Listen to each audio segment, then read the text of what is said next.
Hello, hello, hello, hello, everyone. How are you doing? My name is Pablo Stanley, and thank you for coming back to here to sketch together. This is where we try to have fun with design stuff. That's what we do. That's what we live and breathe. So might as well have fun with it.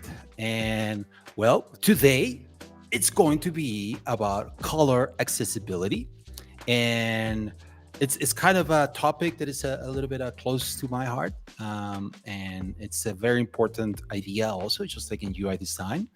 And I know that you're what you're thinking. I know that I say a lot, and I repeat myself, and I sound like a broken record, that I'm colorblind, and you might be like, Pablo, we know you're colorblind. You told us like every video you have to say it. Why is everything always about you? Everything has to be about you. And yes, everything should be about me. But hey, even if it's not just about me, did you know that 99%? So this I like this little number, because 99% of people who visit a website will leave it if they cannot read it, which sounds very obvious, right? Yeah, if they cannot read it, they will leave it. But what I'm saying is, like, if you're deciding something that is unreadable, is not accessible, people would just close it. They will go back to TikTok or whatever they were doing. So that's it. Like, you should get your sketchbooks. You should be taking notes. Hopefully you have your coffee with you, and hopefully we talk about stuff that is going to help make your design more accessible. I love this hat. This is me. I want this hat, which is like a Comic Sans. So today we have a very special guest. We have with us the amazing Andrew Somers, who is a recognized industry leader, guru, that's in a technology evangelist who has over 35 years of professional media experience. And when I say professional, I mean Hollywood film and television industry. And he has worked in various aspects in that industry of design, color, imaging, typography, lighting, cinematography, and just visual effects. And because of he will tell us maybe a little bit about this, but on early onset cataracts and related complications, Andrew's eyesight became a little bit impaired, and that led him to refocus his research towards visual accessibility. And he turned this challenge into an opportunity. And Andrew, by going into this, learned a lot about making things just visually accessible, and helped write the WCAG 3 rules, the ones that we keep pointing at. He was one of the writers. He was one of the OGs, and he even came up with a new guidelines, such as the APCA, which is called Accessible Perceptual Contrast Algorithm. Sounds very smart. Which is a comparison method after finding that there were some problems with the web content accessibility guidelines with the WCAG. And this is a new method for calculating and predicting readability contrast, like we have been doing on our on videos, and we have done it on our courses. Just like we always repeat stuff about the stuff on the contrast, the text contrast, how important it is. And he actually has found that even those ratios have some things that could be improved. And he's now the founder of Inclusive Reading Technologies, which is a nonprofit focused on improving readability for all. And let's make Andrew Somers feel welcome. Hey, Andrew, how are you? Good morning, Pablo. Thank you for having me. Look at that little cartoon that we made of you, man. That's a good resemblance. Yeah, man. So excited to have you here. So I don't know. I feel like I was saying, I feel like a broken record whenever I talk about the stuff that you have pioneered and you have really done a great research, because I'm always like, hey, this stuff passes the guidelines, but still I cannot read it. What's going on? So and you Yeah, have done actually, I think independent studies, one done by a researcher at Cambridge in the UK, accessibility PhD, determined that about 47%, this is using thousands of pairs of colors, about 47% of the colors that WCAG 2 contrast says are okay are actually not readable. And paradoxically, and here's where the controversy comes in, and there's a lot of controversy about this right now, is some 23% of the colors that WCAG 2 rejects are not only usable, they're actually better for people with color vision deficiency than the colors that it's passing. So there's some stuff going on here, and it took some time to get down into the nitty-gritty and figure out what really was going on, and that was the genesis of my involvement in that. I want to mention one thing. WCAG 3 is not a guideline yet, and that's probably 5 to 10 years away, and we'll talk about that in a little bit. The current guideline is WCAG 2.2, which is the one that actually has the problem. But we'll talk about ways to mitigate that, and ways to, and best practices for today, where we stand today, and how the future is going to like pan out. That is awesome, man. And well, thanks for the correction there.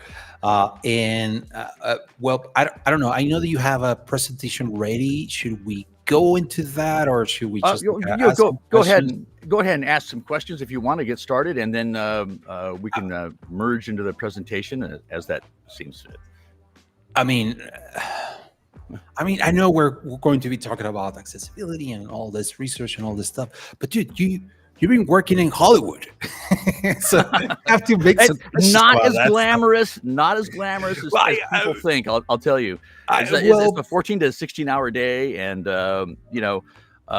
what you have at the end is, well, hey, I worked on that. But the neatest thing, as from a point of view of an artist, there's two ways you can look at this. If you're a fine artist, and I had always wanted to be a fine artist since I was young, but that's a challenging industry. You may reach thousands of people, maybe hundreds of thousands if you're lucky. But those people kind of know who you are. In the film industry, you'll reach billions of people, but here's the catch: no one's going to know who you are. So, yeah, exactly. We've got the two. You have the two different points of view on that one. In those long, just like at the end of a movie, we might be able to pause a movie and see your name.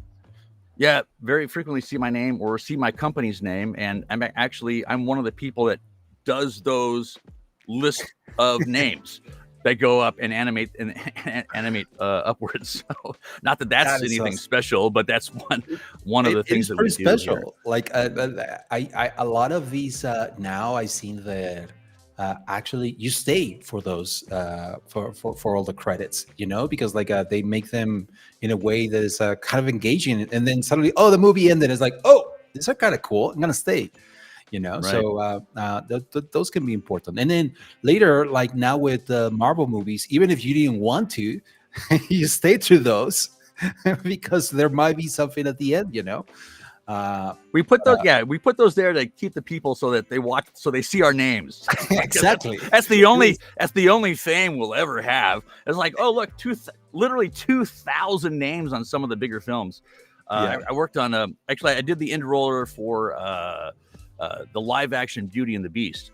And that's an example where the director wanted something special. So did ray traced gold letters, and they were in 3D. So it was like, in front of, we took a bunch of classical paintings like Turner's, Monet's, and had those sort of animated in the back. Two of the paintings that I snuck in there were actually mine. So, is this a part of that conspiracy about like subliminal messages in Disney? we were thinking weirder stuff, and it's like, no, it's just Andrew Sommer's paintings. It's just like, yeah. two of them. Like most of them are the more classical, like Turners and things. But yeah, sometimes we have fun, and we try to stick a little bit of extra bit of ourselves into everything, even though we know that the audience isn't necessarily going to know, but we know it's there. So yeah. No, but we know too. It's somehow it gets into our heads too. And well, that's and that's an actual thing. Just not to go off on too much of a tangent. And by the way, I'm autistic, and I tend to go off on these tangents, so you can stop me at any time and redirect. But I was just going to say that the nature or the quality of a film has a lot to do with how much fun the people were having working together during that film, and that's why having a very positive work environment in Hollywood, it's like a requirement. You can tell if a film, if it wasn't going off very well, nobody was having a good time working on it. It comes out of the work.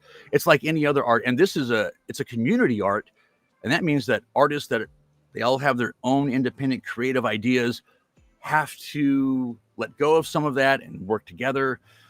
That can be a very challenging aspect of that creation, that act of creation in itself. So I think it shows in everything, right? Although I would say that it's like sometimes like you wouldn't know that they're pretty good at hiding all the problems that happen, well, and there's always things, of course. Yeah. I mean, you can't have 2,000 artists working together on a project and not have some things. but of course. we work through them, and hopefully hopefully it's a net positive as opposed to anything. And you, as just a casual question before we get into the nitty gritty. Just you, who's someone who's involved in that industry? Do you have in a top of your head? Who are your top directors or your top storytellers that I've worked with, or that I actually admire and wish that someday I would have worked with? I mean, that would be Stanley. I mean, Stanley Kubrick is at the top, of course. Oh my God, yes, he's the reason that I got into the film industry, and I almost might have worked with him, except that he died before I had a chance. No, and this is just in my own mind. I've talked to a few people about this, and they go like, "Yeah, that might have worked." But here's the story. I was working for a technology company called Fairlight at the time, where I had worked in the early '90s, and I was involved in the film industry back in the analog days when imaging was chemicals, on film, on real pieces of film, and audio was analog. Recorded on magnetic tape. And I was there during the entire transition from analog and chemical imaging to digital.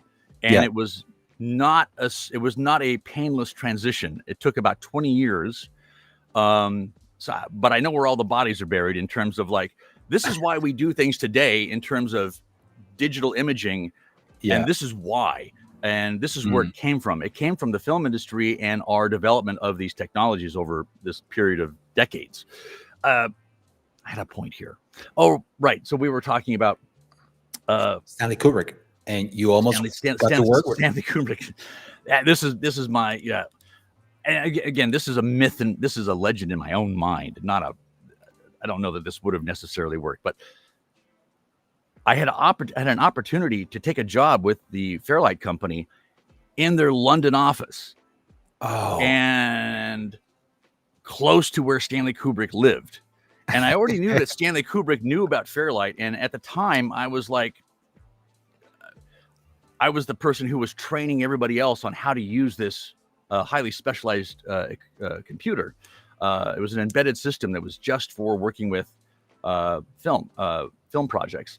Gotcha. Yeah. We used it on The Matrix. We used it on Heat. We used it on a lot of major films.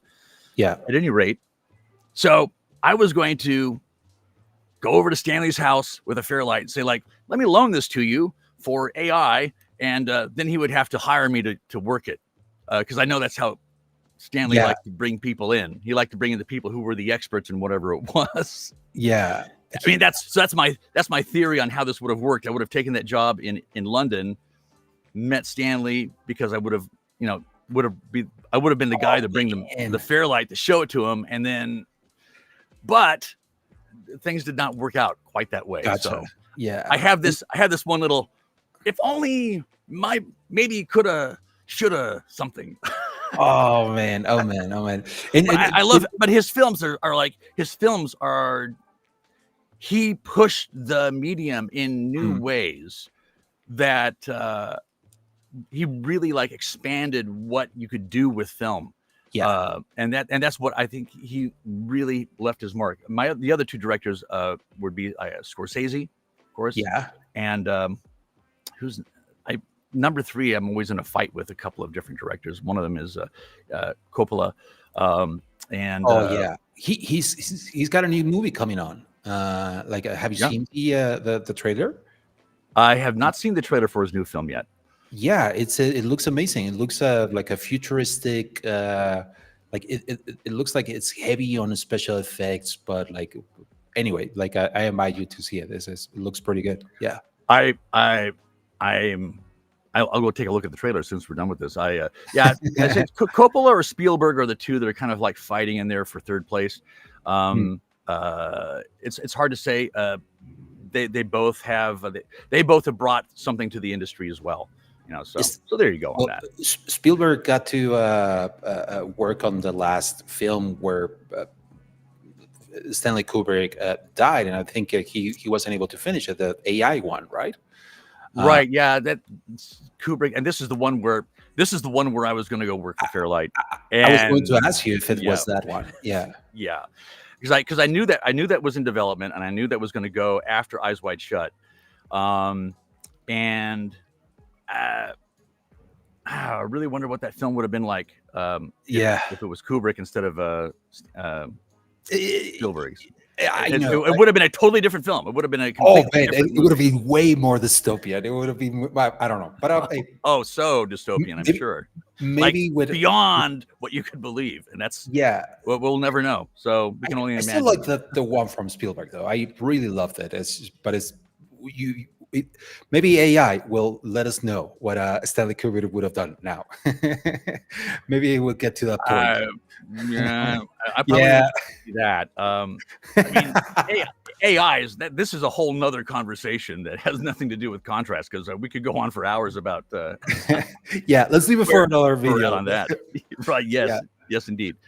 Well, which are I actually hadn't thought about Stanley Kubrick, but I love Stanley Kubrick. I love his movies, and mine on my side would have been Spike Jonze and Paul Thomas Anderson, and I like those guys. Yeah, Scorsese too. Just like classic movies, and a new director that I love is Greta Gerwig. I don't know if you've seen her movies. Just like she just made Barbie. She made Little Women. Barbie. I was surprised at Barbie. I found it. Yeah, it's not my kind of film to watch, but I really like what they were doing. And a long time ago, and this is a really long time ago, I worked for Mattel Toys, so I always have kind of a when that came out, I was going like, well, I got to go see it, don't I? So, that was like. I was in my early 20s when I worked for Mattel. I was in their marketing department, editing videos and doing that kind of thing. So wow, anyway, isn't that funny? Man, you've been all over the place. That's amazing. Yeah, I do a lot of things. That's the thing, this is something. Again, quick little tangent. If you learn something new every year and do something new every year, your mind will stay healthy and young and vital. You got to work out your mind too, not just your body. You got to work out your brain to stay, stay vibrant, right? I love that advice for all the junior designers that are there. Well, and also it's more on the senior. Hey, if we want to stay young, you should learn stuff. Actually, I was thinking recently is it keeps happening to me that I'm suddenly in positions where it's like, oh man, I don't know what I'm doing, and whereas I get to that point where it's like, this is totally out of my league, but it's like, oh, that's good. It's good that I'm constantly pushing myself and I'm putting myself challenge yourself. Yeah. Challenge yourself. That's what that's the only way. Yeah. And it's like, I'm trying to remember who said this. I don't know if it was a art teacher from college but I remember this has kind of always stuck with me. You don't try to be great. You focus on being good and challenge yourself. And great actually comes from focusing on being good and challenging yourself.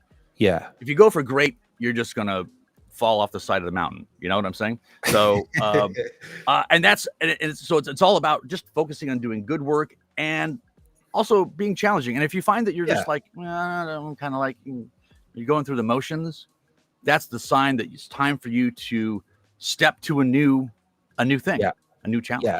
If it suddenly gets too easy, hey, come on, let's get into some. Or if it just like it's not interesting, hey, again, and move to a new thing, right? Right. Okay, Andrew. Yeah. Let's get into our. I'm going to click on the screen share thing here. Yes, and we'll pop over to start talking about the entire screen. Love it. Share. So we're going to have the little mirror effect here while I scooch over to. So you should see the slide. Yeah, we see it perfectly. Yeah. Okay, great. So APCA, we're going to talk about readability contrast, and we'll start out here. So the problem with WCAG 2 contrast, in the little black box on the right of the screen there, all of that text passes WCAG 2. I don't know about you. I have a hard time reading most of it.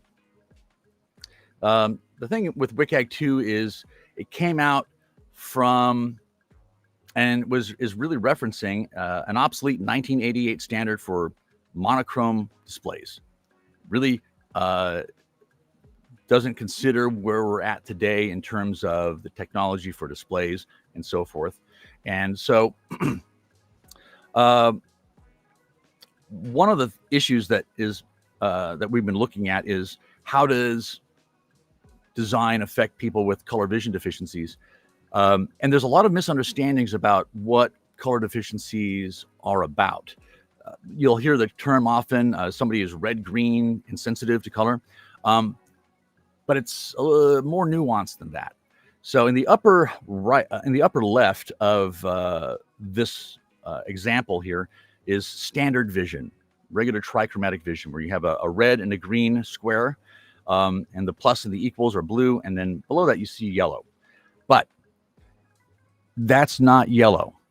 It looks like yellow, feels like yellow, but it's still only red and green. It's just red and green at the same time coming out of your display with little dots, pixels that are very, very close together. And that gets integrated in your mind into yellow, but it's still just separate red and green.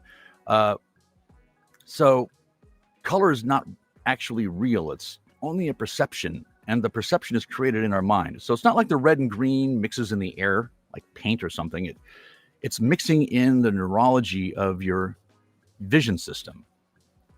Now, when we talk about different kinds of color deficiencies, on the right top is deuteranopia, which means that people are missing a cone that is often associated with the color green.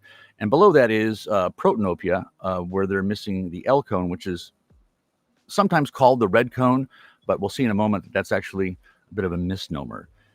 Now, as you can see here, it's actually pretty easy to distinguish between the red and the green, even for somebody with a color vision deficiency, because the difference in luminance or brightness of those two squares. And actually people with really serious color vision deficiencies tend to learn to distinguish colors based on these changes in luminance and some changes in saturation. What you'll notice, though, is that the color that's actually very difficult to distinguish is the yellow. And in particular for protanopia, they really can't tell yellow from green because they're nearly the same. As you can see, that if you look at the green and the upper, which is the upper right of the example, and look at the yellow, it's like it's almost the same for somebody with protanopia. By the way, So I'm laughing because I'm having that problem. I'm laughing. I am like, yes, yeah, no, yeah. yeah, and I understand. So now, how does this affect readability? So, and we'll get into this in a moment about what's important for readability. But for somebody with protanopia, they're going to see red as substantially darker. So if you have red text on black, which is in the example here on the left is standard vision, but somebody with protanopia is on the right, that red text becomes much darker. This is for this simulation is for an sRGB display, but on some of the newer technology monitors like Ultra HD, the text would actually be invisible to somebody with protanopia because the red primary is so far out of their visual range. We'll get into that too in a moment. And some other issues with WCAG 2. These are some examples that show WCAG 2 and the newer APCA. Each column, so the first column is APCA, and the next one is WCAG 2, is in terms of the relative guideline, the minimum guideline for text. And you'll notice that the WCAG 2 examples allow the text in the background to get much darker to where there's a very small amount of contrast left in them, as opposed to the APCA guidelines. And this really comes about and creates a problem for dark mode. Dark mode is now becoming much more popular, in part because if you have a OLED display on your phone or your tablet, you can save energy and therefore battery life by using dark mode. And that's one of the reasons it's become more popular. But WCAG 2 contrast math was never designed to calculate contrast for dark mode. And so it can't. And we'll talk about ways to mitigate that in a moment. So let's talk a little bit briefly about the eye. It's the camera for our brain. And our central vision, the foveal area, is where most of the important vision happens in terms of detail. And that's where the highest density of what are known as cones, which is a kind of cell that is sensitive to light. And we have the L and the M cone, which is long wavelength and medium wavelength, and are often referred to as the green and the red cones, although that's not quite correct. The S cone, or the blue cone, the very short wavelengths, are not in our central vision. They're really just scattered very loosely around in our peripheral vision. And that has some implications for working with the color blue.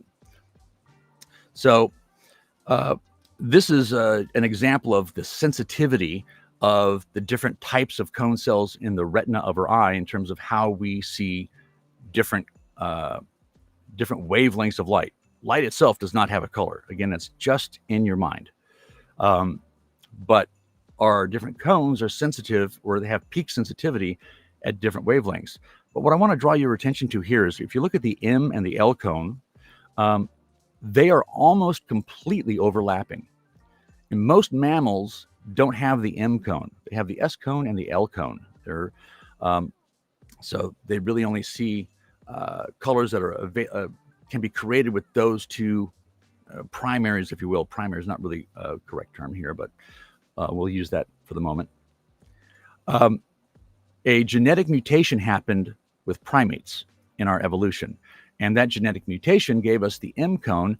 And even though it almost completely overlaps with the L cone, that small differential is what gives us the ability to see oranges and yellows and distinguish a ripe orange in a tree, whereas somebody or an animal that does not have that differential will just see all of the greens and so forth as one color. Sort of a yellowish color is what we tend to think probably is the sensation is like. So now after the light hits your retina and it's sensed by those three cone types, it then goes through what's known as the opponent process, and 14 types of ganglion cells. Not to get too technical on some of this, but sort through the sensation from the retina and divides it into what we call opponents, opponent colors. There's the red-green opponent, the yellow-blue opponent, and then the lightness to darkness opponent which is we call the luminance channel, and that's or the lightness that we see. And so the color and the luminance, or the lightness and darkness, are separated in our vision system as independent elements. One of the reasons this is done is because we have 5 million cone cells in each eye, or like a 5 megapixel camera for each eye, but there's only 1.2 million optic nerves to carry that to the brain. So nature does the first data compression. And in order to compress that 5 million down to 1.2 million, this is part of that process. And we actually use the same process when we do data compression for JPEGs. We throw away a lot of the color information and focus on the luminance, and this is why.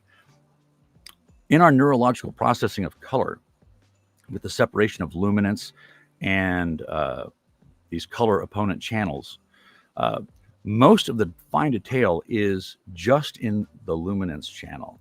So let's take away color here for a moment. So that's luminance only.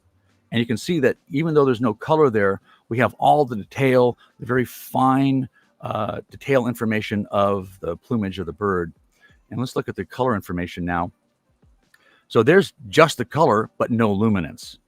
And it's probably kind of hard to see just because it's there's no luminance there. So here's just having a flat luminance behind the color. Just it's 3 different levels just to show you what color information is left. There's not a lot of information there, not a lot of detail. And this has a lot of implications for how we think about design. So here I'm blurring the luminance channel only, but not blurring the color. Now on the next slide, I'm going to blur the color as much as I've blurred the luminance here, but I'm not going to blur the luminance at all. Oh, there's nothing happens. This looks like the original, but the color is very blurred, and I'll show you here. So on the left is the original, and on the right is the blurred color. If you look very closely, you'll see where those differences actually are, but they're hard to perceive. So here's the thing. The 2 color channels, the opponent color channels, are at 1/3 of the resolution or less of the luminance channel, and 1/3 of the contrast strength of the luminance channel. So all the fine detail, all the contrast is really only in luminance without regard for color at all. And the color channels are at a much lower spatial resolution and than the luminance channel is. So on the left is the blurred luminance, on the right is the blurred color. The difference here is we need the luminance for our discrimination of fine details. It's not to say that color is not important. We use that, though, for discriminating between, say, objects, and it's used a lot in object recognition. A key here, though, is that the color contrast is not used as part of our function for reading. So the top 3 buttons here, bad design choice, are maximum color contrasts for an sRGB display, but no luminance contrast, or almost none. There's maybe a little bit, but really no luminance contrast. The bottom one is luminance contrast, but no color contrast. Which one can you read? And this is true for everybody with color vision issues or not. Although some people with some color vision issues will actually have a better time reading the top 3. Everybody will always see the bottom one the best, with or without color vision issues. But some people with color vision issues may be able to read the top 3. And here's a funny thing about people with color vision deficiency. They actually have often better than normal visual function overall. And in fact, somebody with deuteranopia are often employed by the military because they can see camouflage, whereas standard vision can't. There's a lot of theories as to why this is, and I don't want to spend too much time on that. But I do want to talk about our perception of lightness and darkness, because that is what's needed for text. Now, as an example here, light in the real world, it's really easy to work with mathematically. It's like if you have 100 photons of light and you triple it, and you have 300 photons of light. But the human vision system doesn't perceive that as a tripling. So between each of these levels of gray or white here is a tripling. So the light text against the darker gray background, it's 3 times as much luminance, and the white border is 3 times as much luminance as the light ampersand or the outside background. But would you say that's a tripling or not? Maybe, maybe not. It's like our vision system doesn't work in terms of that kind of mathematical simplicity. Instead, what we find is we have a nonlinear perception of light. So on the top would be our is a gradient that's linear to light, but below that is a gradient that's linear to our perception, and that has implications for how we describe contrast. And so the 2 curves here is the upper curve. The curve is one of the curves that we use to describe our perception of lightness versus the curve of physical light, which is just a straight line. And that's the example of the white gradients below. Now, in fact, the curve that describes our perception of lightness varies depending on context, depending on the environment that we're in, depending on our adaptation state. And adaptation is where, let's say you're in a movie theater on a Saturday afternoon matinee. I don't know if they still do those these days, but they did when I was a kid.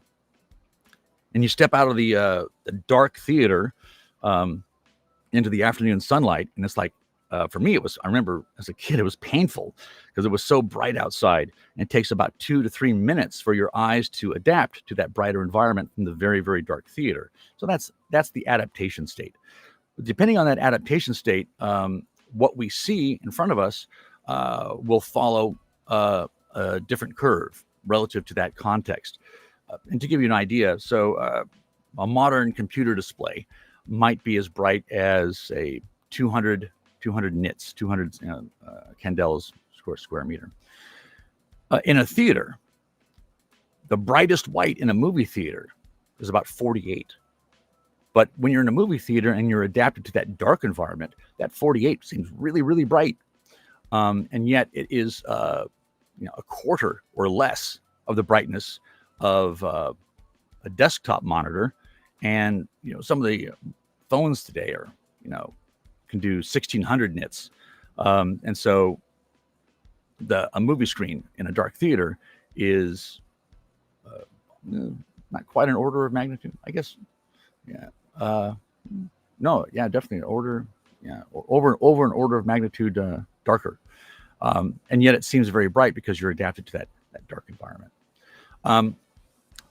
But the part of contrast that we're trying to help educate on, because it is maybe the biggest misunderstanding today, and there's a lot of implications here for design and design for the web and design for computer displays. The aspect of vision that affects contrast the most, again, because it's related to the luminance and not the color, is not the actual distance between 2 luminances, but the spatial quality. In other words, the thickness or the thinness of a line or the weight of a font. So on this screen, this blue line here describes the human sensitivity to contrast based on the spatial characteristics. So our peak is up here at what is a very low spatial frequency, which means that it's very big and thick, like this big, large headline. And this is a very low contrast color that we're using. This is C7, hex number, C7, C7, C7 against white. And we normally would not use a contrast this low, but it's here. This is near the threshold for some of this for demonstration purposes. But what I want you to notice most is that as we get to a smaller and thinner font, how the contrast drops. But all of this text, all the sample text, is all at exactly the same color. The color is identical. Is the font also the same weight, or are you saying that also the weight of The, the so the font right, so the weight of the font here is also changing. is So also like going down, right? Yeah, the size right, and so the the weight. the size and weight, right? So this is an example. So like the bottom one, it's I can't even read it what it says. I think it's 12 pix 300 if I can remember, and then above that is what is that? 16 pix 400, and then this is using one of our reference fonts, and then as we get bolder and larger, so that we have a thicker stroke weight, uh, the contrast goes up because our contrast perception for things that are smaller than that large headline is largely determined by that spatial characteristic.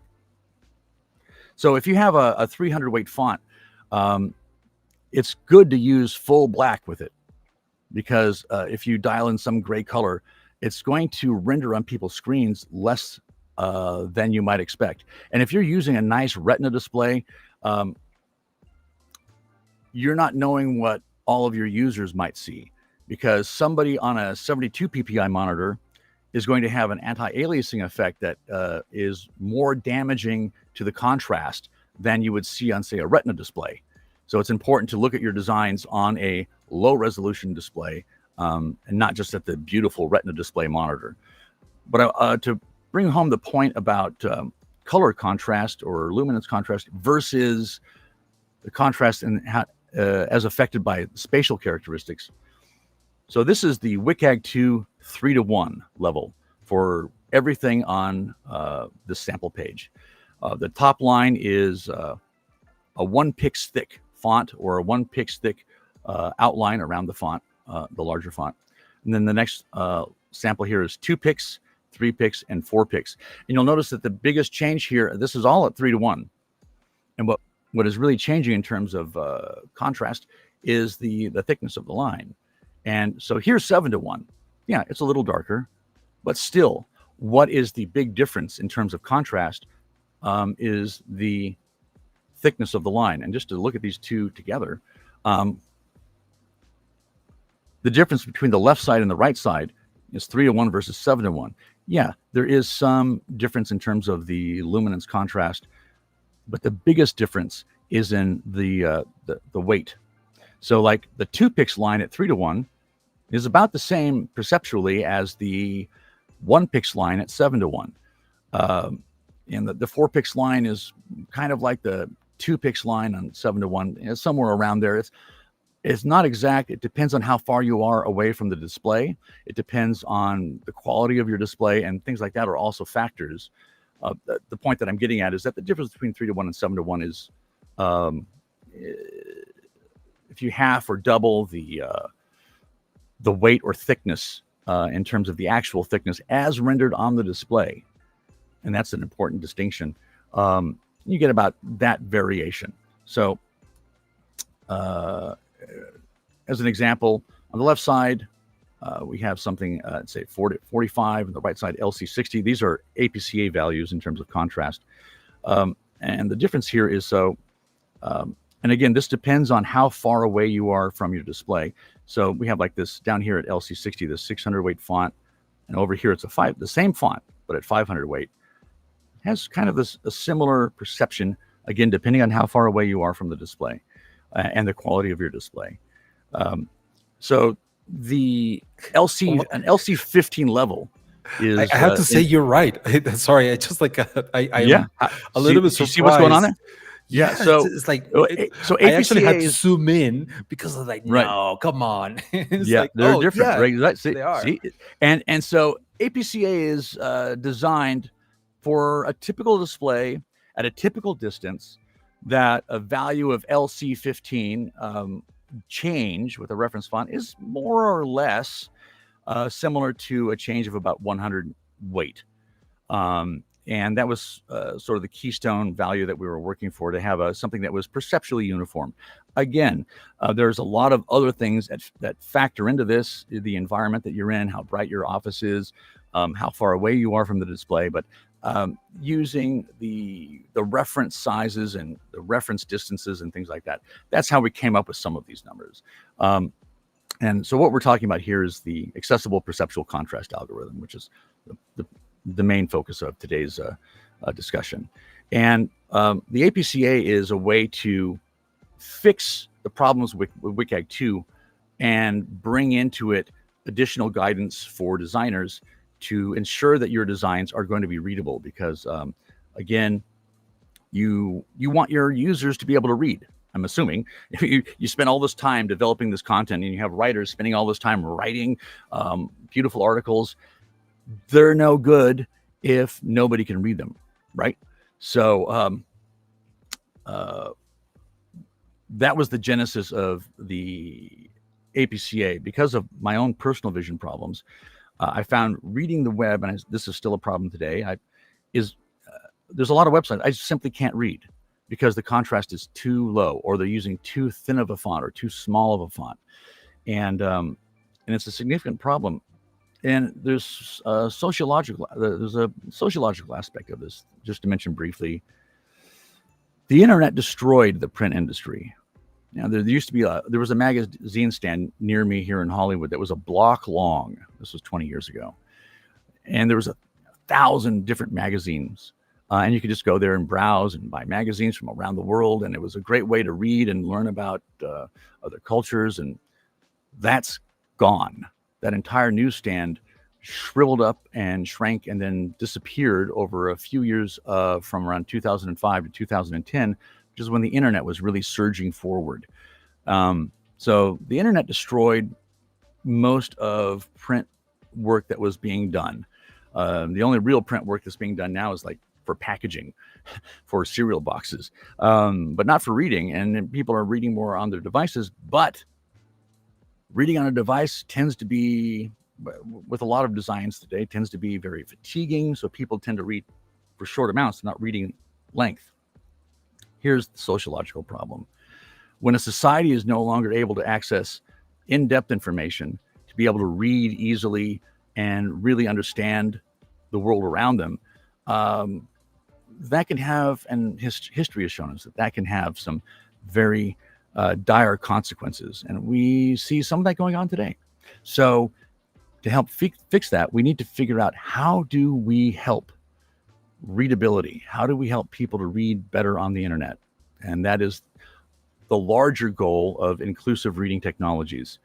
One of the things that we're going to be showing soon here, let me actually go back to the other screen, is what we call the paper reading experience. Oops, there we go. So this is one of the pages at Inclusive Reading Technologies, where we have some of the guidelines that we're working on. And the site is designed in a beta version of the paper reading experience. The idea here is to have the text, the blocks of body text, to feel like you're reading paper if you're in light mode. Dark mode's another discussion. But for light mode, we want the text to feel that way.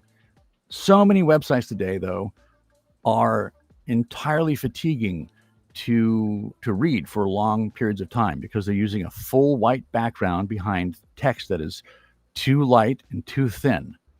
And that is what causes visual fatigue. A lot of people say too much contrast causes visual fatigue. Not for light mode. For light mode, too much brightness in the background and too low of a contrast is actually what causes the fatigue, because it causes your eye to struggle, and your eye adapts to that bright white. And so that becomes like the anchor point of where your eye is adapted to, and that's too bright to read. If you think about it, when you're reading on paper, the paper is reflecting diffusely reflecting the light in the room at about 85%. So your eyes are adapted to the room, but what you're reading is about 85% of that brightness. And the text that you're normally reading is normally full black. And that's what you want, full black text, when you're talking about reading in light mode. So how do we do that in a way that how do we translate that to a self-illuminated display? Because this is not diffuse light. This is light that's being beamed straight into your eyes from the display. And that's very different from seeing diffuse light on paper. Here's the trick. You'll notice around the text area and separated by a couple of M is a thick white border, and that is at full white. The purpose of that is to anchor the adaptation point of the eye at that as white, and then you can set the background behind the text at about 85% luminance, and that gives you that softer reading. Now, you might say, well, why don't we just set the whole screen at that 85%? And the reason is that then your eye just adapts to that, and that becomes the bright, that becomes the white. If the entire screen is at that one level, then that's what your eye adapts to, and then you still have the fatigue problem. But if you have outside of your immediate central vision a thick, pure white element, and it can't be thin, it has to be fairly substantial, at least 6 to 8 pixels or more, but also separated from the text by a couple of M of padding. That anchors your eye to that bright white, and that allows you to set the background at 85% and have a simulation of reading on paper. And this is, by the way, this is the first time that I've really described this publicly to this, and this is something that we're releasing this summer, the more complete guidelines for what we're calling the paper reading experience for light mode. And it's all about having this bright white border around and outside of the text to help readers anchor to that adaptation state. And we're showing this at, oops, I went the wrong way. Let's go back a little bit. At, let me get the URL up. Here we go. So readtech.org is where we're beginning this process, and where we have the current public working draft of the guidelines. The simplest version of the guideline is bronze simple mode, and we set this up to be as simple to work with as WCAG 2, except that we're using the correct math.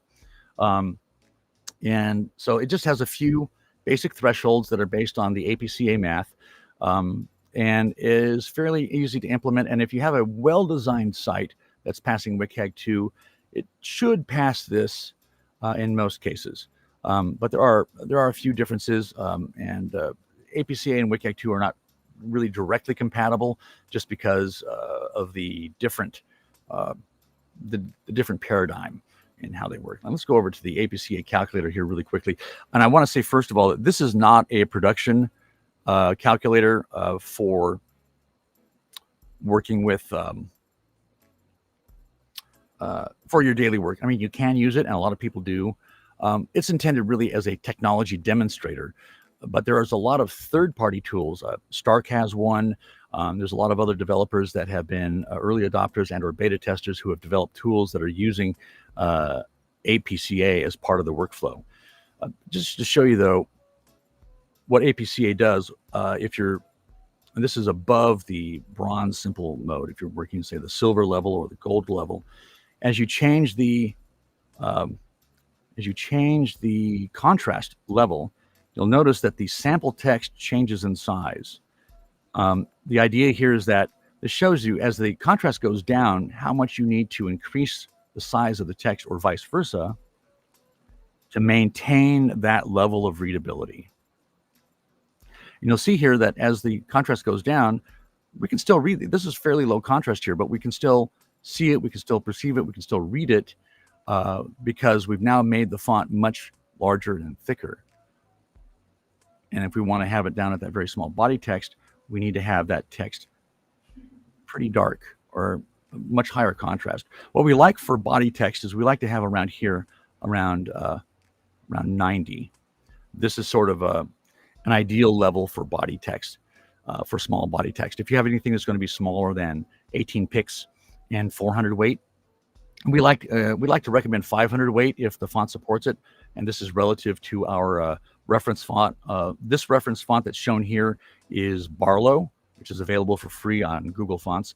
Another one of our reference fonts is Helvetica, and Arial is another one. So those fonts and these numbers, these contrast values and the weight values, are all designed around these reference fonts. Then we have a way that you can verify other fonts that are not that haven't been verified yet to make them fit into the same paradigm. One of the things I want to point out, though, is that when you reverse the polarity, and not so much when we're actually this high. Let's actually go down to a smaller value. Let's see. There we go. You'll notice that the contrast value changes depending on if you're light on black or black on white. And this is partly because of the adaptation state that we were talking about earlier. Now, when it's negative, it doesn't mean that it's, invisible contrast. What that actually means is that the negative sign means that it's a light text on a dark background versus a dark text on a light background. And that way, that if you see a contrast value that says -24, you know that it's talking about having a light text or a light, small, thin element on top of a larger, darker background element. So that's the basics on the calculator. And let's see here. Go to Andrew, just so to know if I get it right, is there a specific number that you will tell us? For body text, you want this LC, you want this luminance number. Yes. Absolutely. You just said 90. Right. 90 is the preferred for body text. And the reason is, actually, let me go back into share here. I'm going to go to the read text. Yeah. Let me go back. Go to read tech here. And this is a public working draft. This is still a work in progress. And go down to the actual objectives here. Let's take a look at. So we have some how-to guides for designing. Paper reading experience is still a work in progress. And then the actual guidelines are here on these tabbed pages. This is the criterion. We have the bronze level, the silver level, and the gold level, which talks about different things you can do to help improve accessibility. But we'll just talk about the bronze level for right now because that's the simplest. So we divide the kinds of text into different use cases. Like we've got body text or other content text. And so these have slightly different contrast requirements based on how that use case manifests in terms of how people read it. And we have also large fluent content. Now, for us, large fonts, in WCAG 2, they break around 24 pix. Us, it's between 32 to 36 pix is what we call large. We have medium-sized fonts and then small fonts in terms of our separations there. So there's a couple more levels than what WCAG has. But for bronze mode, it's still fairly simple. Well, look here at the conformance tab. And this is where we describe the different use cases for text. We have blocks of body text and columns of body text, just like these lists here. That has the highest contrast requirement if it's part of your main content, because when you have a lot of text that's small and thin and in close proximity in columns and so forth, the perceived contrast drops. So we need to increase the amount of contrast that's present in order to compensate for that and keep the readability up. This is based a lot on the research of S. Whitaker and Jan Levy-Kitchen and Ian Bailey, who did the primary readability research, and also, I should say, I don't want to forget Gordon Ledge as well.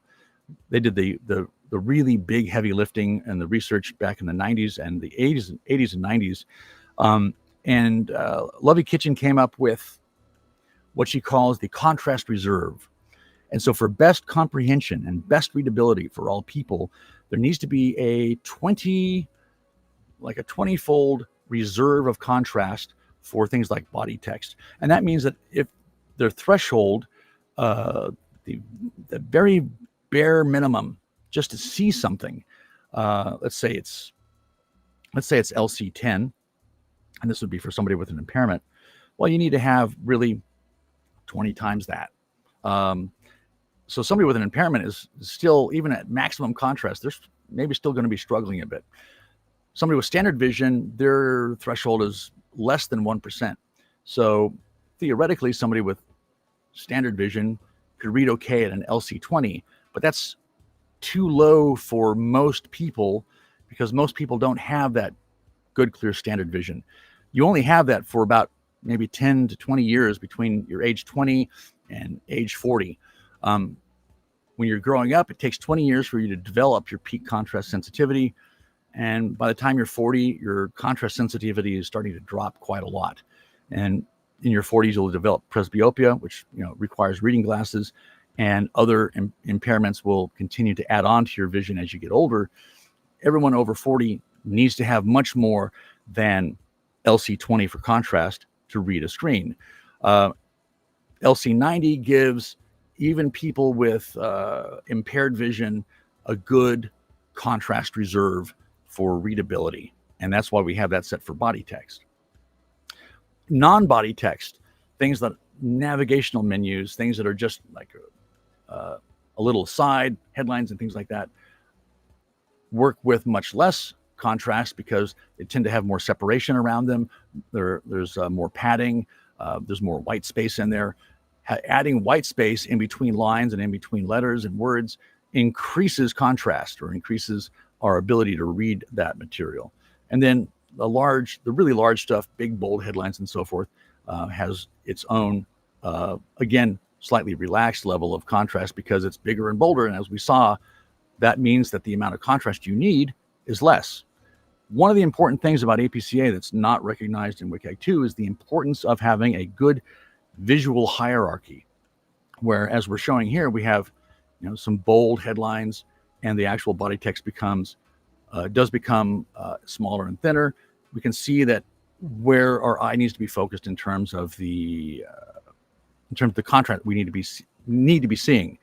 So we may also make the distinction between your primary content, the stuff that you want the people to read as the primary reason that they're there at your website. And then we make that distinction between that and the sub-content, the stuff that's really not part of the main content that we don't want to be distracting, because this is also an accessibility issue. Another accessibility issue here is the cognitive aspect of not having you don't want everything at high contrast. You need to have gradations of contrast. You need to have things that are lower contrast so that they're not distracting from the primary content. You need to have things that are softened and reduced. And so we define a lot of the subfluent elements that you might want to have, let's say, a caption on an image, copyright logo. And then we also have things that can be non-fluent, like a disabled control. And actually, I think copyright logos fit down in here. So we have this gradation in terms of the important emphasis of what needs to be at the higher contrast, what can be at a lower contrast in order to allow for a proper visual hierarchy. And then this discusses some of the different aspects of the three different levels that you might achieve. And again, if you're just coming straight from WCAG 2 and you want to have something that's easy to implement like WCAG 2, bronze level is probably where you start. If you really want to focus on improving accessibility and you want to have a very accessible and accessibility enhanced site, then you go for like the silver and gold levels. Does that answer that question? Yes. And do you give medals to the sites or? That's not a bad idea. So right now, we don't have the resources right now to start an official program where we're actually auditing sites, and that's a whole separate argument. Right now, we're focused on the research and developing the guidelines, and that would be a future step. Would be, well, there's a lot of testing organizations right now, and we are talking to them, to many of them, about how to integrate this into their workflows in terms of auditing sites and helping people become more accessible. So it'll be some kind of some method like that where you meet these guidelines and you'll and it's a third party audited. You'll be able to have this is an indication of we're gold. Yeah. One question I Yes, think maybe I'm going to sound. It's going to be a dumb question, but maybe dumb questions lead to not in this space. great There's answers. there's so much misunderstanding in this space right now that we're Yeah. talking about. There are no dumb questions. Let's get to the bottom of it. Let's fix Well, this. you were talking about a how well perception, right? And the perception of contrast is really important, and it's not just the numbers; it's really the surroundings, and I Yes, context. and you were, yeah, the context. And you were also saying like the different fonts that you were using, and these were like Arial, I think Marlowe, and another one. And I wonder if in your studies there's anything about specifically about typography and Oh yes. like the X height, or even just like a serif versus sans serif, like stuff like that. Is that also something that you have studied or something? Well, absolutely. Yeah, and this is so. Uh, and we have some means and testing methods on the site for how do you qualify a font that we haven't yet qualified. Um, so here's the story on that, and this is complicated because every font family, or per every font family, the weight values, the size values are not at all consistent. Um, so if you think about a great example is Verdana, which is a font that was designed specifically for web use and computer use, and Times New Roman. Times New Roman was developed for the London Times around the turn of the century, a couple centuries ago, around the 1900s. I forget the exact year. Wow. So, and that was the reason Times New Roman was created, was in order to fit more words onto a page. Because when we're talking about print work, we're talking about there's the economics of how much it costs to actually fill up a page of paper with words. The entire point of Times New Roman was to be able to fit more words onto a piece of paper for the economics of printing a newspaper. And on newspapers, it's often printed at 9 point, 8 point, which is, I can't read that right now at this point with my current vision, my current low vision, without a magnifying glass, a big magnifying. Yeah. But interestingly, I remember as a 5-year-old looking at the newspaper my dad was reading in the living room, and I didn't see the fonts then either. I just saw black lines for every line, because when you're young as well as when you get older, you don't have the your visual system has your visual cortex is not developed yet to where you have that fine ability to see those fine details, and they tend to get, your brain just mashes them together. So all I saw were just like black lines, and it was like, what's dad looking at there? I was like a 4-year-old, 5-year-old, something like that. And I remember those elements. And later on, when I'm doing this research, I discovered that, yeah, actually it takes us 20 years for our vision system to myeliniate to the point where we have our peak in terms of our ability to see those fine details and fine contrast. And that's why children's books they use such a large font, because that is where their vision is at. And then as we get older, yeah, we're back there again. So Yeah, I was going to say that. I think I like those more now. yeah, exactly. And that's, when you're in your 20s, and this is one of the, so here's a quick tangent. This is one of the reasons why guidelines like the ones that we're developing are important. A lot of designers are in their 20s. You just get out of college, you're doing your work, you're starting off your career as a designer, and that looks great to you because you're 20 and you've got these fresh young eyes. And if only I could see through your eyes right now. I tell you, it's like what was that line from Blade Runner? I think I just messed that up. I was like, when he was talking to, when the replicant was talking to Shu, if only you could see what I've seen through your eyes. Remember that? Yeah, exactly. Yeah. So that's they and then bad things happen. But yeah, so so when you've got good eyesight and you're using a beautiful retina display and it looks good just by looking at it, you're not actually serving your users because you've got great eyesight, but that deteriorates. And the thing with accessibility, it's not just for disabled.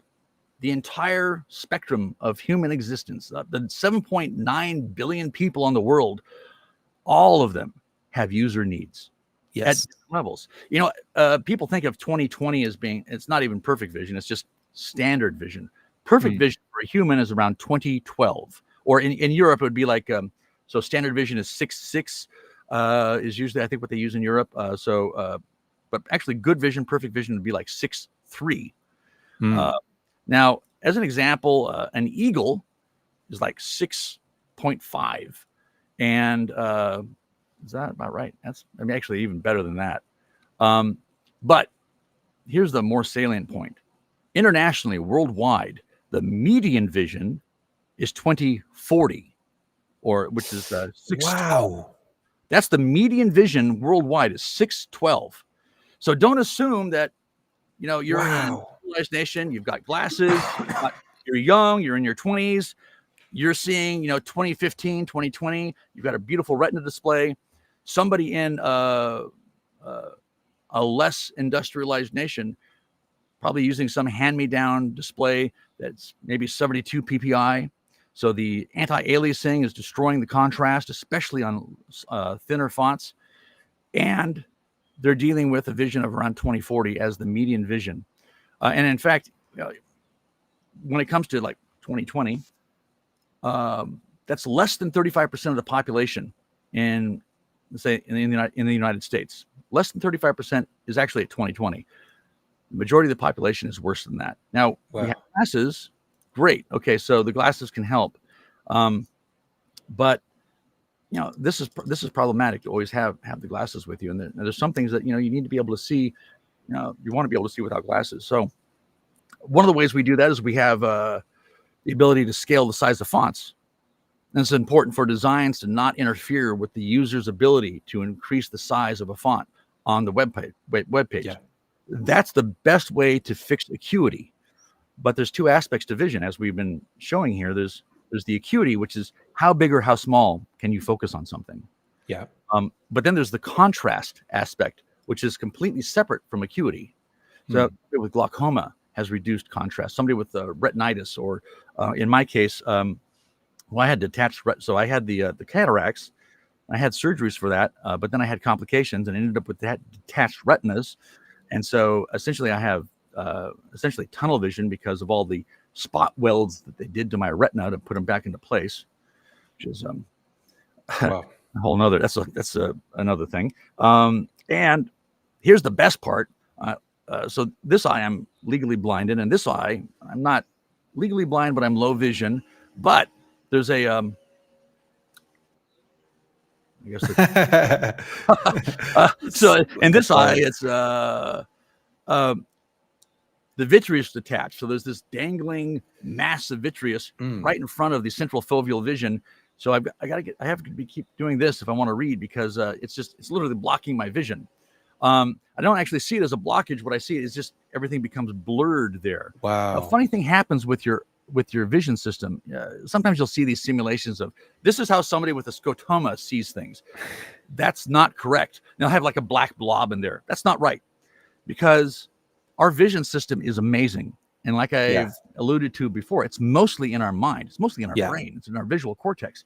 So when you have something happen to your vision, traumatic, like a scotoma, where literally a piece of your retina is damaged, your brain fills it in. It fills in that blank area with what it can figure, what it can think of is supposed to be there. Now, it's not actually seeing anything. It's just trying to fill it in for you. What you see is a figment of your visual cortex before it gets to your conscious mind. There's a lot of filtering going on, a lot of adjustments. There's even a sharpening filter in our brain that tries to make things look sharp. If it thinks it should be sharp, it tries to make it look sharp. And so that's why the day that you learn that you need reading glasses from Protanopia, it's like one day you could read the back of the vitamin bottle, and the next day Suddenly, you can't. And that's Yeah. because for the year or two leading up to not being able to read it, your sharpening filter kept trying to bring it back into focus by sharpening what's coming from your eyes. And then one day, it's like it's too out of focus for the sharpening filter to work anymore, and it doesn't think it's something that needs to be sharpened. So it is now Oh. going to another part of your brain. Blurs, I think, tend to go toward motion sensing, which is the top of your brain. And so now it's being processed by a different area, no longer being sharpened. And that's why the next day it's like, wow, I suddenly can't read this. And it's shocking when it happens. Wow. But like I like to say to my friends when they're turning 40, it's like, hey, it's all downhill from here. So, this makes me think of Andrew. I mean, I suppose like you're in this field, and we're talking about a wavelengths and luminous contrast, and just all these very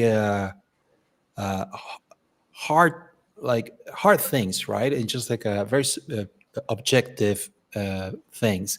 But it seems like at the end, it's really a lot of the stuff is very subjective, or a lot of the stuff is happening in our head. So like I suppose you make yourself these questions about like what is real, what isn't, what is reality, and what is our perception, and what is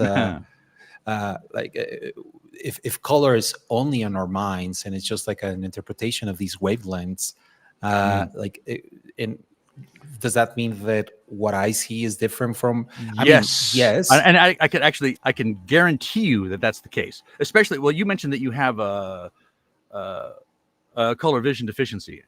So you definitely, me and you, we see things differently because we have actually a different, we call this the psychophysical aspects of vision. It's like, it's in our mind, but it's also, part of our eyes. It's the whole system together. And we know just from the experiments that have been done, and this is how we measure color. We can't actually measure color. What we've done is we've had experiments where we have a bunch of people, started with like, I think 15 young British guys back in the 1924, for diversity. We have more diverse measurements since then, but we just measured their perception of matching a color to a known pure color using red, green, and blue knobs. And they would just adjust those red, green, and blue lights until they found a visual match. Even then, we're not really measuring that color. We're measuring that one person, but there's a band of the difference between different people and how they perceive that match, even under the exact same experimental circumstances, which were very highly controlled. And that was 14 young British males. If we actually talk about the whole spectrum of people in terms of age and so forth, that band of color perception gets much wider. So we can't really measure color. We can just predict what it's going to be based on some assumptions of, if you have enough people and you've measured their individual vision and you average it out, well, we're going to be around this area. That's about it. And that's where we need to figure out, well, what's most important for reading. And with the exception of red on black, which should never be used, for the most part, it's just about the luminance contrast and calculating that, because that's what actually ends up over here on the left side of the brain. So this is our language center right here. So the first step in our visual cortex is the luminance, not even thinking about the color. The visual cortex is taking those first signals in, because this is we assume evolutionary is what was important is seeing those fine details, seeing the bushes, because there's a lion behind it, it's about to eat us. So that's what we need to see first, those fine details. Yeah. Those are processed in our brain separately from the color. The color is processed in a different area and later, in terms of time. It's about 70 milliseconds later. And in fact, from the time that light hits your eye till the image is processed and presented to your conscious mind is about 200 milliseconds, about a fifth of a second. So slow. you're literally, Too slow. everything that you're seeing right now happened in the past about a fifth of a second ago. Oh wow! So that's right. So that's the gag where you've got the dollar and somebody drops it and you can never catch it because it takes too long for you to see that and then process it and then send something to your motor reflexes to actually do something. Now, interestingly enough, as a film editor, I knew about this before I actually even got into the science of it. There's a thing we do in film editing where we always cut on action. Or I shouldn't say always, but we normally are cut on action, and definitely if it's an action sequence, we're cutting on the action. So somebody throwing a punch like this, we're going to cut on that punch to where that punch connects. Here's what you might not notice, and if you actually step through frame by frame on a well-cut film, you'll see this, is that we'll throw the punch is, say, connecting right here. On the cut, it's 4 frames before that. So it's hitting twice. Now, for sound, we only put the hit in there once for sound. Once, yes. But in terms of the image, it's actually being doubled. And that's because on that cut, it takes about that long for your brain to recognize the cut has happened and then to reintegrate itself into the next shot. Yeah. And we've known this for a century in film editing that, we got to overcut action by about 4 frames. 4 frames. So it's about 47 milliseconds per frame in a regular film. So that's about 200 milliseconds, which just happens to be the delay time from light to the conscious mind. And on that subject, this purple shirt, purple is not real. Tell us how. Okay, so because Vidi, who is here, it's her favorite color. So now, mine too. It's my favorite color is purple, and here's why. We talked about the how the cones in our eyes tends to be more sensitive to, say, reds, greens, or blues. So I wonder if I have this on my. Hang on a second. I might actually have an example here that I can actually show if it's on my thing here. Let me zip down there to that area and see if I have a. Yeah, there it is. Yeah. Okay. Great. I'm going to share the screen here really quick. Yeah. Go for it. And entire screen, and that one, and okay. Here we go. All right. So this kidney-shaped diagram is the CIE 1931 chromaticity diagram, and this is the 15 young British males. This is their averaged color. This outside line, the curved line, the kidney-shaped line. This is their averaged perception during the matching experiments of just studying the central 2 degrees of visual angle, which is if you outstretch your thumb and you look at your thumb, that's the size of the dot that they were looking at to come up with these measurements.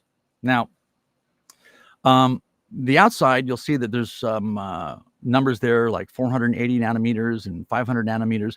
Those are the wavelengths of the spectral colors that were pure spectral colors at just a specific wavelength that they match the red, green, and blue matching colors to.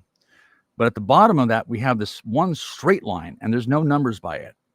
That's called the line of purples. That's this line down here. So the red is here, the blue is here, and we have a line of purples that goes between that. And that's because there is no color that is a pure spectral color that fits on that line. But if you stimulate the L cone and the S cone, this is the S cone here, and this is the L cone here. So if you stimulate them to some degree, you'll get the purples that are on this line.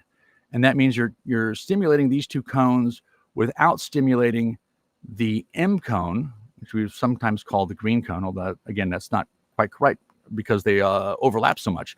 But for somebody with all 3 cones, we can stimulate the red cone and the blue cone more or less independently and get this purple color here.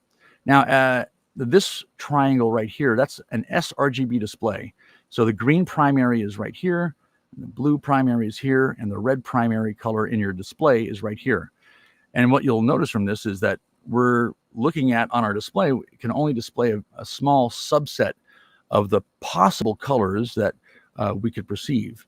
And then we have the P3 line, which is this larger triangle. And as you can see, the primaries for the P3 color space, like in the display P3 monitors that Apple sells, are wider and farther apart. And so that gives us more separation between the colors and therefore a wider gamut and better fidelity to what we are actually able to perceive in the real world. But we have this down here. So here's the red primary for sRGB, and the red primary for P3 is down here, much farther away. And that means that somebody with protanopia, where they're missing their L cone, is going to see that red even darker. So I was going to say, hey, that is not red, my friend. That is black. Right. So let me turn off the screen sharing here. There we go. So right. So the if you have a problem with your L cone, the deeper the red gets, the darker it's going to get. And on an ultra high definition display, you're probably not even going to see it. You might see it a little bit if it's bright enough on a P3 display. You should be able to see it on an sRGB display. sRGB displays are what I call the ideal accessibility to display for people with color vision issues, because the primaries are closer together. There's less color fidelity, but in this particular case, we want to have colors that are within the ability to perceive that wavelength of color. And as that red gets farther away, it's just going to gets darker and darker. And one of the problems with WCAG 2 is WCAG 2 does not consider this. And so that red against black, WCAG says is okay. APCA rejects it. And we have a protan compensating extension we're going to be releasing this summer that actually goes farther, and it's going to allow us to much better handle accessibility for these wider gamuts like P3 and Rec 2020 and so forth that have that red that's too far away. And that's just going to be added on. It's going to be completely seamless to people using APCA, because it's just an internal piece of math that recognizes that when something is red, it cannot be the brightest color. The reds need to be the darkest color. And this is in classical design. You know, we learned this in art class. Or I don't know if they still do art classes, but we learned this in art class. Your deep blue, your saturated blues are always going to be the darkest part of a design. Your saturated reds are going to be the darkest part of a design. Yeah. Green, it makes up the majority of luminance. So 71% of the light that we see is actually green. 20%, 25% is red. 7% is blue. And so all of the brightness of white is mostly coming from green. That's where we're most sensitive. The peaks of our cone sensitivity that we talked about before, it's right there in that range of green.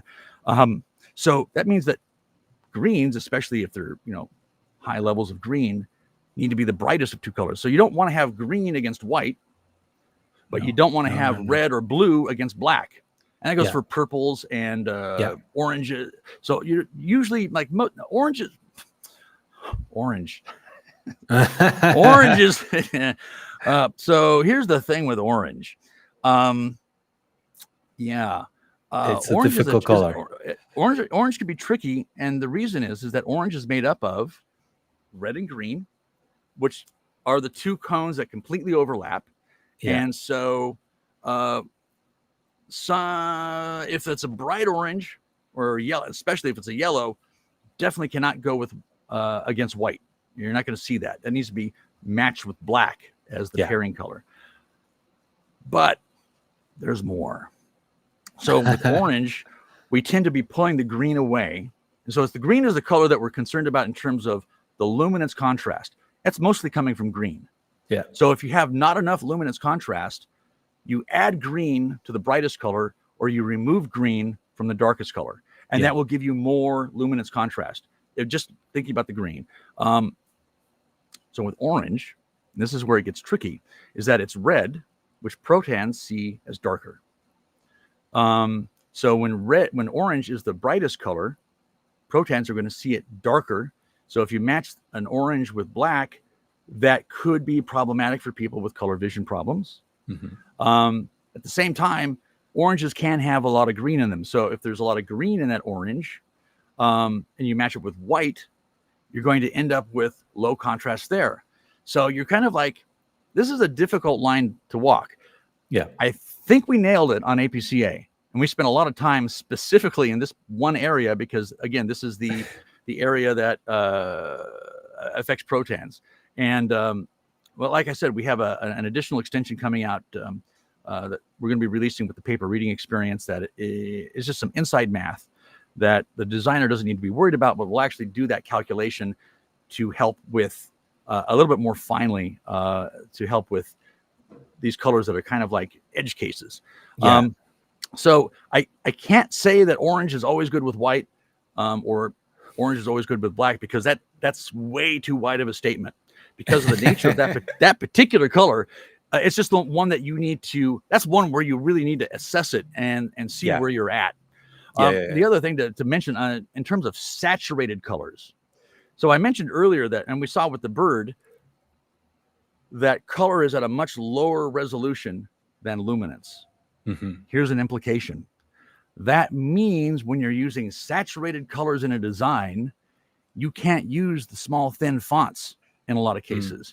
Especially, so when we're talking about light fonts on a darker background, if that darker background is very saturated, and this is partly because of how displays work and anti-aliasing works, but when we're talking about a darker background that is very saturated, especially something like orange, you need to have a bolder font or a bolder element against that background.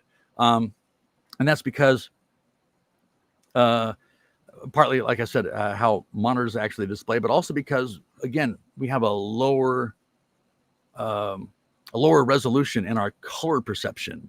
And to a degree, if that can interfere with how we see some things clearly and how our brain tends to process that. So I don't know if I went on too many tangents there, but I hopefully answered that question. Dark mode. Dark mode. You touched on that on your presentation, and I think I mean we all designers.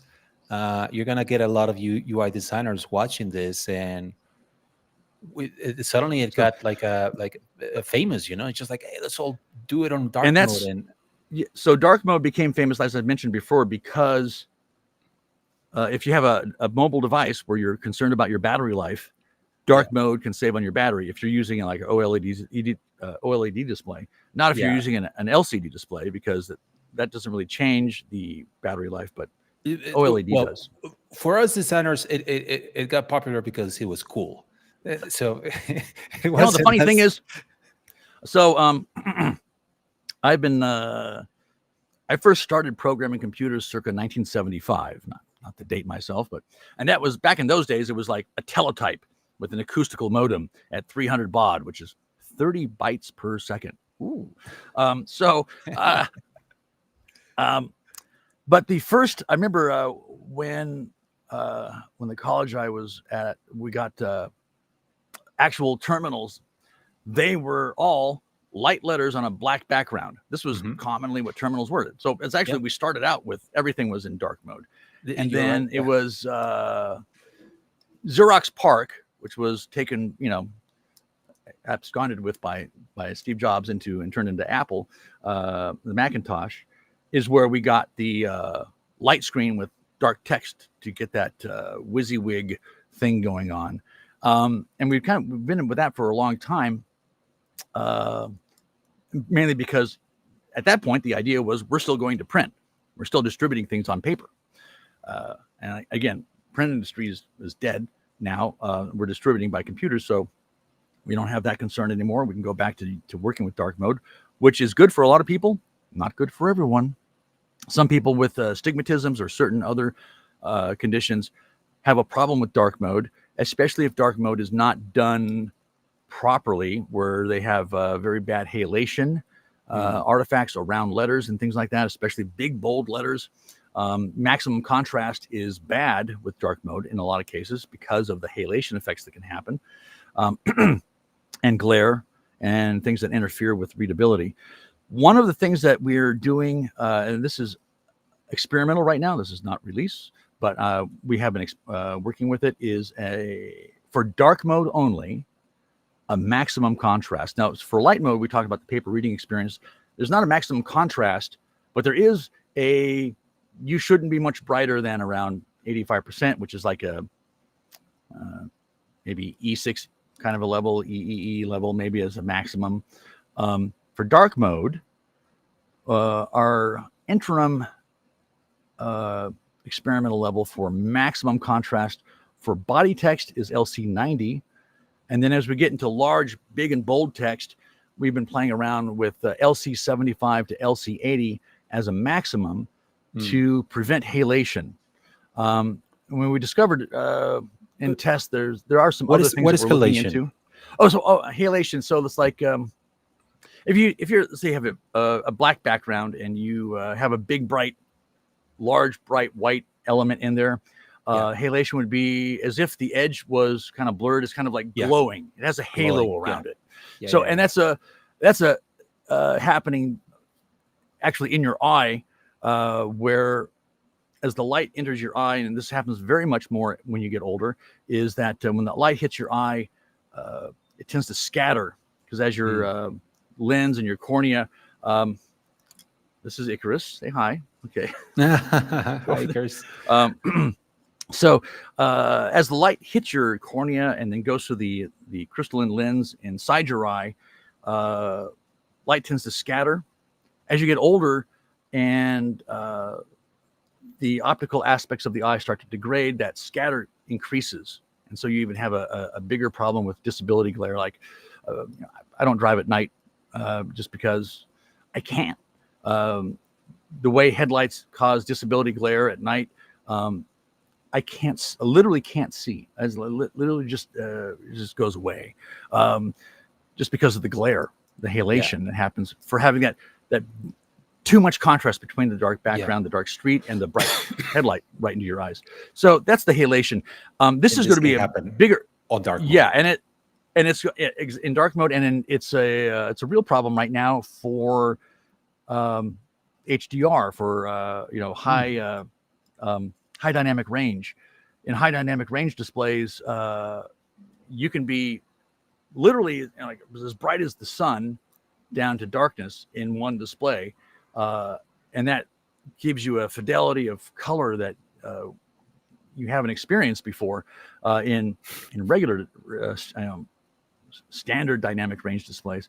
But it comes with the caveat of if you're trying to read on an HDR display, and in fact, a lot of them have a setting called reading mode, because if you're trying to actually read on that display with that and in dark mode, it's going to be like just unreadable, just the halation and the fatigue that can happen with that. So, and that's where we came up with right now. Like I said, we're working on LC90 as a maximum, and we're also doing research into how this fits into the new paradigm of high dynamic range displays, which is it's a whole nother thing that we're not really ready to speak on yet, just because we're still working on studies as that goes. Yeah. Well, Andrew, I think it was supposed to be just 1 hour, and we were here just very, very interested in this, and I feel like we could go on and on. Maybe we should do another one. I'd be happy to do that. There's and this was the short version. So oh my God, there's a lot more, but I was trying to be mindful of the time. This is to me, this is my life's work. It's just a deep and fascinating subject, and this rabbit hole goes deep. I usually tell people, they go like, wow, like how deep is it? It's like China. It goes to China. It goes all the way to the other side. Yes, exactly. Oh man. Well, Pablo, it was great. Thank you so much for having me on your show. I appreciate it. Well, thank you for being here, man, and you're a legend, and it's Well, literally an eye opener, and really really inspiring, man. So seriously, your passion and just your knowledge, and it's just like palpable, and it's very inspiring. So thank you, and it's just like we're seeing some comments here from people, just like people inspired, and thank you, man. Thank you so much for being here. You're giving my us a pleasure. lot Like I to said, think about. part of our mission is to fix the misunderstandings and actually bring the science and the knowledge out there. I mean, a lot of the science goes back to the 60s, and it just hasn't been. It is complicated. So one of the things we're trying to do is to bring it into a mode that's easy to understand and Yes, usable, practical. yes. And that's that's one of our biggest goals. So welcome. I'd Let's be happy to come back anytime. And if you have any questions, feel free to shoot me an email. Yeah, And and to get more of the guys that you put the website, you have a website, and the website is remind oh, us. right. So we have a if you want like the quicker, faster dive to get kind of immersed in this without, because we have so much material on this. I have a link tree, and that's linktr.ee/MYNDEX. And that's probably the best place to start. At the very top, it has the easy intro to APCA, and a link to an article I wrote called "The Realities and Myths of Contrast and Color," which was what we covered today.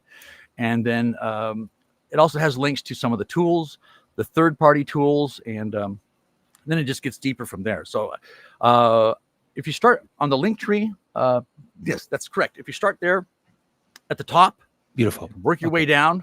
That'll probably be the best entry.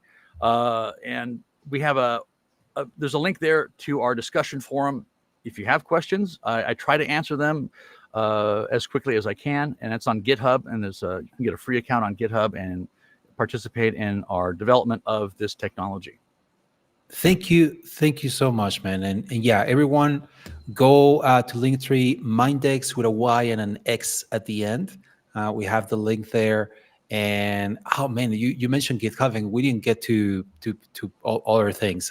Again, we have to do it in another call. We'll do another call. Yeah, and thank you. Well, again, thank you, Andrew. Thank you, everyone. Yeah, so it's actually I'm here. You cannot hear them, but they are. The team is here. Like, hey, come over here. Just like, thank you for all the comments. I'm looking at the comments in here. Yeah, too. Thank you everybody for the comments too. I appreciate it. Thank you so much, Andrew. Just like, hey, let's do it again. Let's absolutely. The next one, let's have a more philosophical talk about like a subjective and just like the perception and how colors don't exist, right, yeah. And how purple doesn't exist. Apparently, VD is very traumatized. Just like the yellow on your display, it's not yellow. The yellow on your display is not yellow. It's just red and separate, blue, just like red and green, red and green, little dots. Yeah, in little dots. Yeah. So okay, right. Hold on, give me 1 second. And sorry, my can you talk again?